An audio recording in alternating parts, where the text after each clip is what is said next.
Welcome, fellow bookworms, to Tibra's Den. My name is Whitney, and September is my birthday month, so I thought it would be fun to go through and look at the bestsellers for the week of my birthday every year that I've been alive.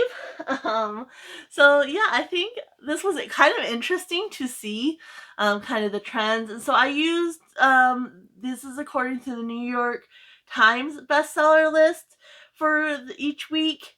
And it's the combined print and ebook fiction. And then in the earlier years, I used Hawes Publication's website, which I'll link that down below.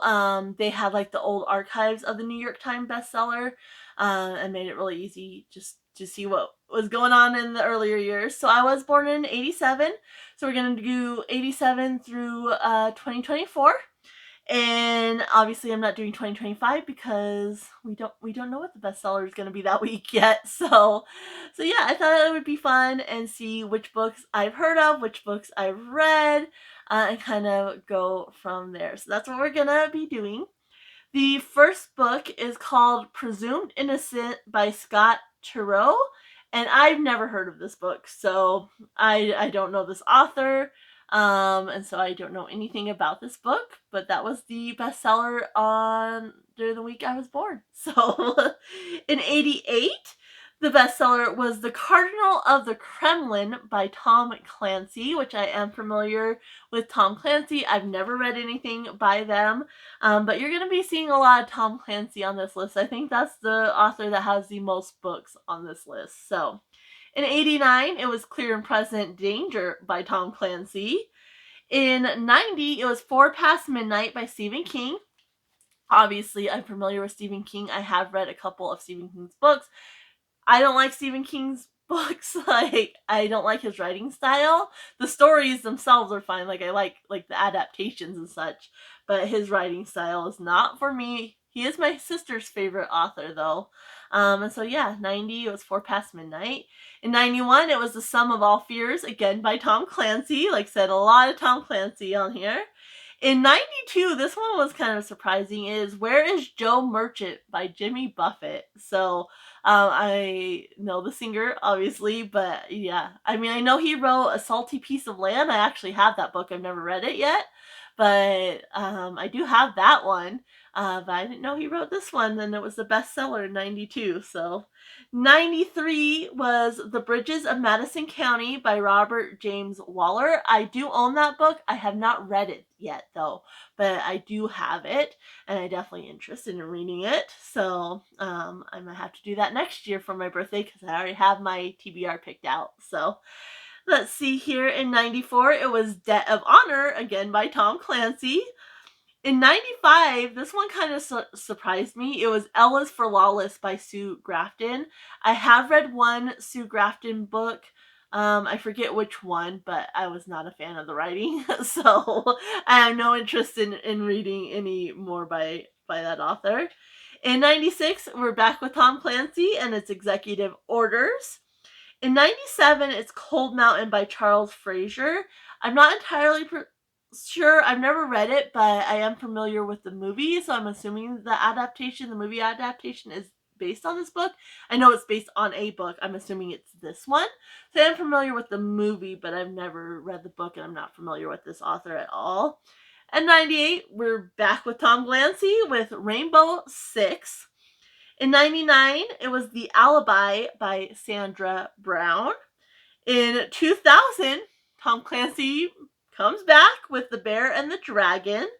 In 2001, it was Valhalla Rising by Clive Cussler.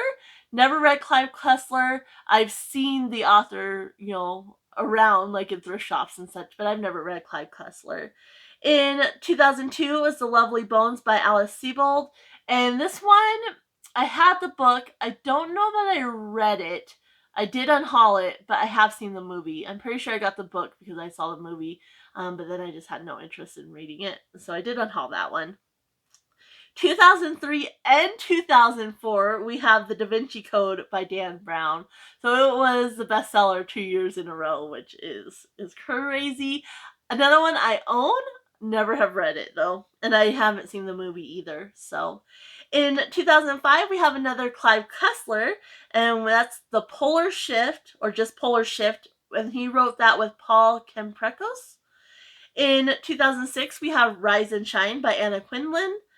In 2007, we have A Thousand Splendid Suns by Khalid Hosseini. That one, again, haven't read it, but I am familiar with it. Then we have 2008, we have Devil Bones by Kathy Reeks. And I think that's the author that wrote the book series that the show Bones is based on, if I'm recalling right. In 2009, we have Dark Slayer by Christine Feehan. I have a couple of their books, but I haven't read them.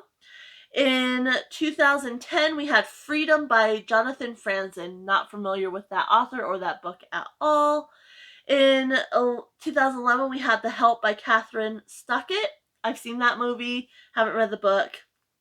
In 2012, we had 50 Shades of Grey by E.L. James. My mom tried to get me to read the book. I was not a fan. I never finished it, so there's that. In 2013, we have The Hero by Robin Carr, another author I see a lot at like thrift stores and such, but I've never read anything by them. And then I wonder if Louise Penny is actually 1, 2, 3, 4, 5. And Tom Clancy, we have 1, 2, 3, 4, 5, 6. Okay. Yeah, Tom Clancy definitely has more. But anyway, in 2014, we have The Long Way Home by Louise Penny. And as I just spoiled, there's more Louise Penny on here. And I've heard, people on BookTube talk about Louise Penny, so I know she's pretty popular. In 2015, we have The Girl in the Spider's Web by David Lagerkrantz. I'm not sure I'm pronouncing that name right, but there you go, and not familiar with that one at all. 2016, we have another Louise Penny with A Great Reckoning. 2017, another Louise Penny with Glass Houses. Then in 2018, we have Crazy Rich Asians by Kevin Kwan. And so yeah, that was something. And it's funny because originally I was just typing it in Google, and then the AI generator response would come up. And for that AI generator response, which is why I was like, you know what? I'm just gonna go straight to the source. It was like some book about Trump being president. I'm just like, there's no way that's the bestseller, but okay. Anyway, in 2019, we have another Louise Penny with A Better Man, and she also makes an appearance in 2020 with All the Devil Is Here. Then we have 2021 with A Slow Fire Burning by Paula Hawkins. I have never read anything by Paula Hawkins, but I do have a book by her that I'm interested in reading. 2022, not really a surprise. It Ends With Us by Colleen Hoover. I found some Colleen Hoover books at the thrift store. So I have 3 of them. I'm not interested in Colleen Hoover at all. I don't think they're going to be an author for me. But I did find 3 very cheap at a thrift store. And so I'm planning on doing an author taste test at some point, but I honestly don't think they're going to be for me. 2023, no surprise here, it was Fourth Wing by Rebecca Yarros. Never read it, not interested in reading it. If I came across it at a thrift store, yeah, I'd pick it up because it's popular and, everybody really seems to enjoy it for the most part, even though some people I've heard do not like it. But I'm not gonna go out of my way to pick up a copy, is my point. And then in 2024, it was Daydream by Hannah Grace. So it's kind of fun to see how it kind of evolved over the years. But the Da Vinci Code being on there 2 years in a row, like I double checked that because I was like, what?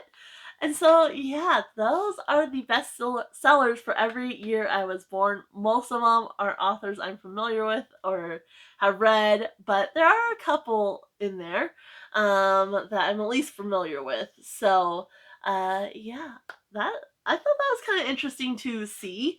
If you would like me to do this again next year, but focus on maybe the genres I actually read, like fantasy or romance, let me know that down in the comments. If you've read any of these books and you really love them, let me know that as well. If you just want to let me know you're here and you're commenting to support the channel, you can always leave a rabbit or any type of animal emoji, maybe a birthday emoji, since it is my birthday month and I did this because it's my birthday month. You can always leave that down in the comments below. I'm going to go ahead and leave you guys here. Happy reading, everyone. Bye.